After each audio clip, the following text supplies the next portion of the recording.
जंग फैलने का खदशा ये चाइना कह रहा है और तीसरी आलमी जंग का खतरा है ये रशिया कह रहा है, और ये बात फेंकी नहीं जा सकती। अब आलमी सतह पे देखें, इसके असरात तो आ रहे हैं। अब नए हरबस जो है वो बंद होने की वजह से हजारों तेल बरदार जो टैंकर्स हैं उन्हें अब समझ नहीं आ रही जाना किधर है। उनका सफर रुक गया है, वो जैम हो गए हैं और सारे के सारे खड़े हैं और वो तलाश कर रहे हैं रास्ता कि हम जाएं कहां पे, और कई जो है वो लंगरअंदाज हो गए हैं। तो ईरान ने ऑफिशियली अब नए हरमज को बंद कर दिया है और ये उसको लंबे अरसे तक बंद रख सकता है, और कुछ ना करे तो इसको बंद रख सकता है। इससे पूरी दुनिया के अंदर तेल की कीमतें ऊपर जाएंगी और एक बहुत बड़ा माशी बहरान पैदा हो जाएगा। कतर ने गैस की प्रोडक्शन बंद कर दी है और उसके बाद जो यूरोपियन गैस है उसकी प्राइस 45% तक बढ़ गई है।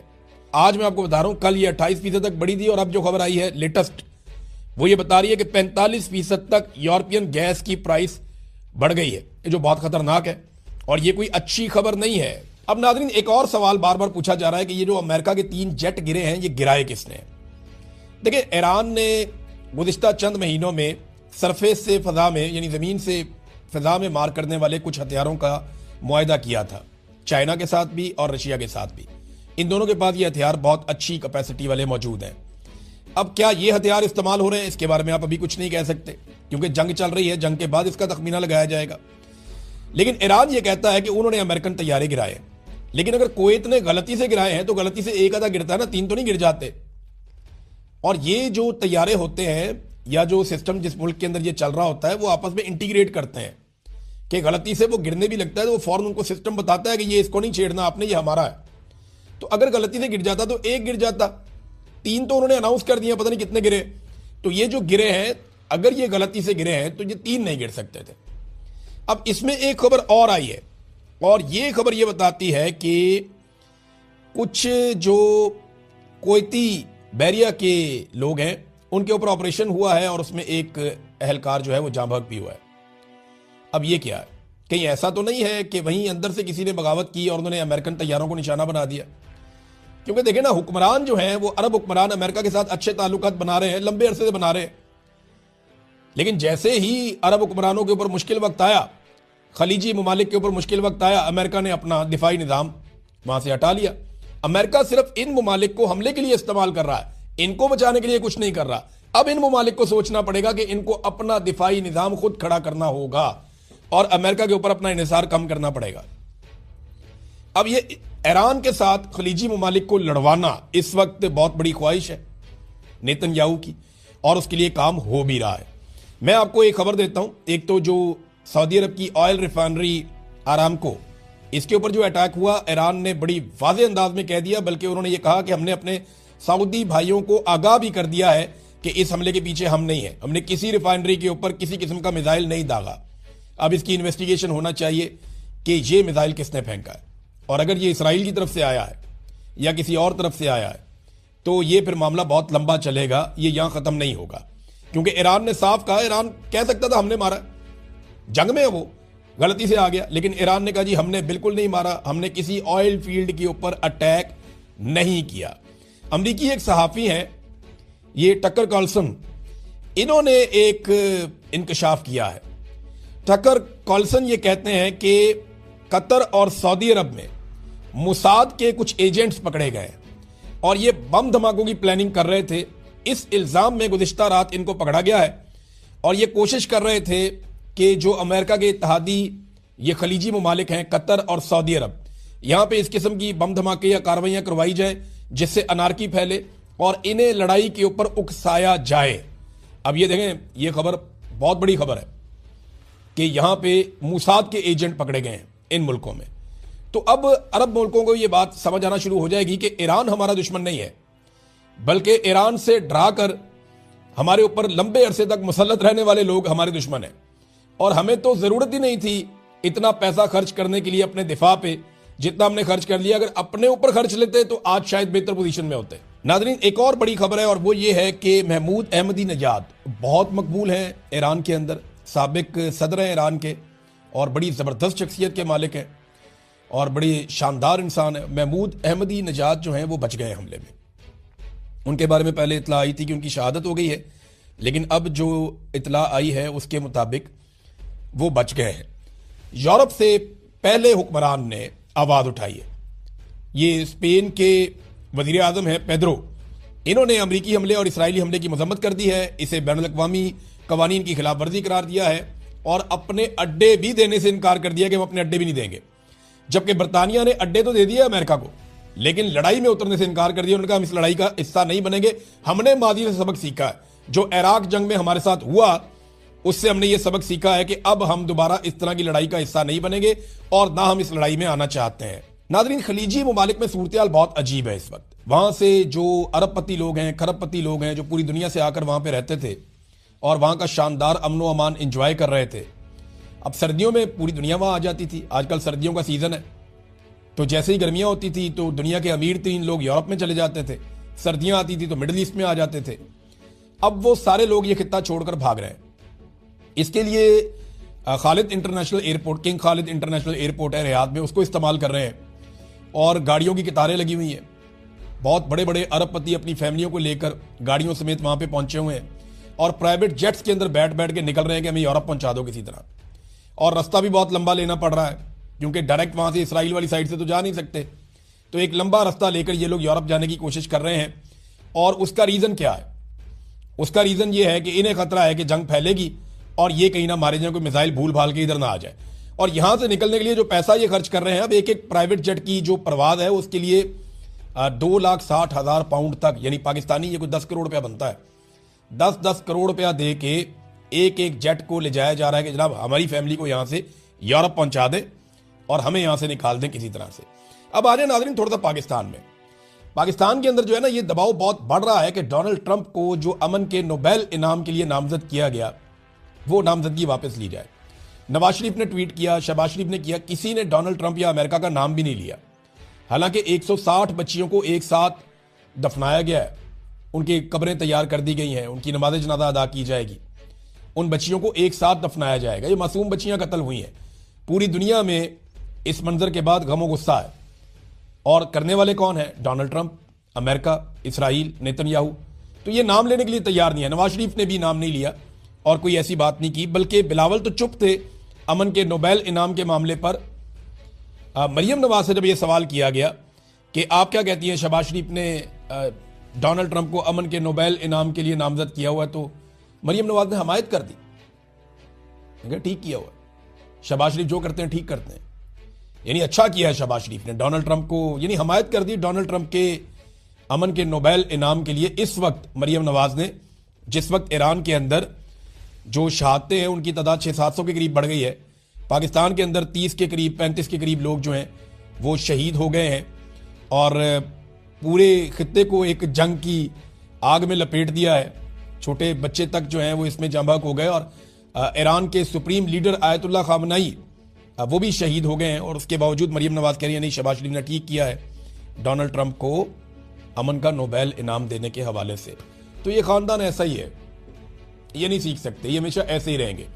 ये ना कभी पब्लिक के थे ना पब्लिक के हैं, ना आम आदमी की तरह सोचते हैं, ना आम आदमी की तरह जीते हैं, ना आम आदमी की बात करते हैं और ना कभी आम आदमी की तर्जुमानी करते हैं।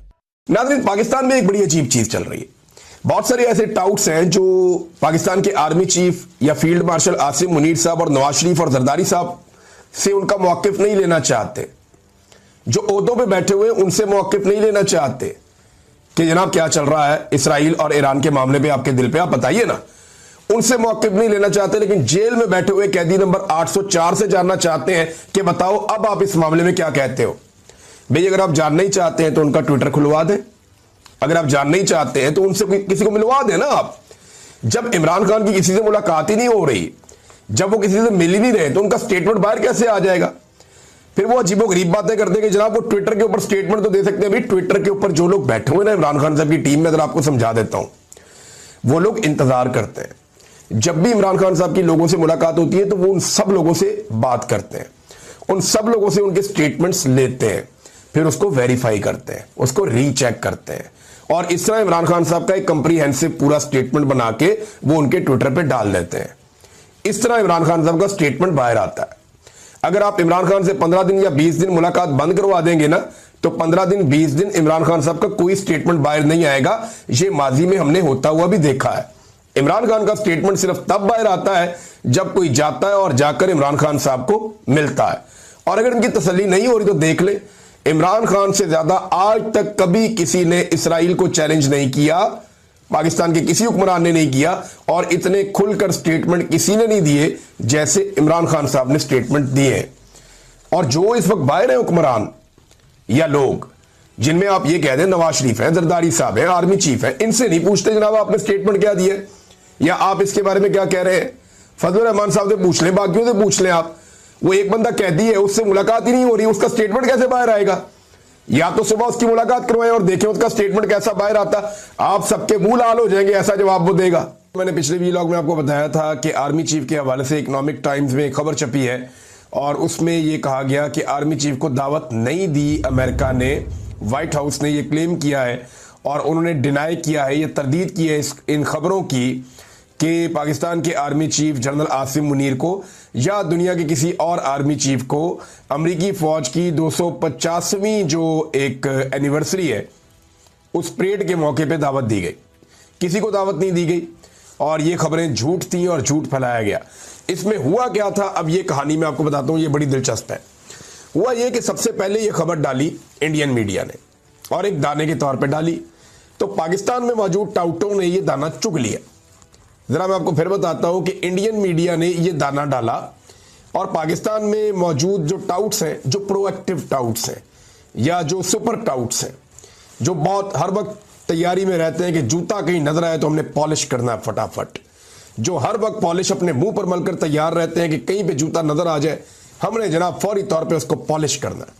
तो ये जो टाउट्स थे, जैसे ही इंडियन मीडिया ने दाना डाला इन्होंने फौरन चुग लिया, क्योंकि ये जो फेक न्यूज है ये इंडियन मीडिया ने पहले चलाई थी कि पाकिस्तान के आर्मी चीफ को अमेरिका ने दावत दी है, डोनाल्ड ट्रंप ने या अमेरिका ने, कि डोनाल्ड ट्रंप की सालगिरह भी है और 250वीं एनिवर्सरी भी है, लिहाजा इस मौके पे पाकिस्तान के आर्मी चीफ को या फील्ड मार्शल आसिम मुनीर साहब को बुलाया गया।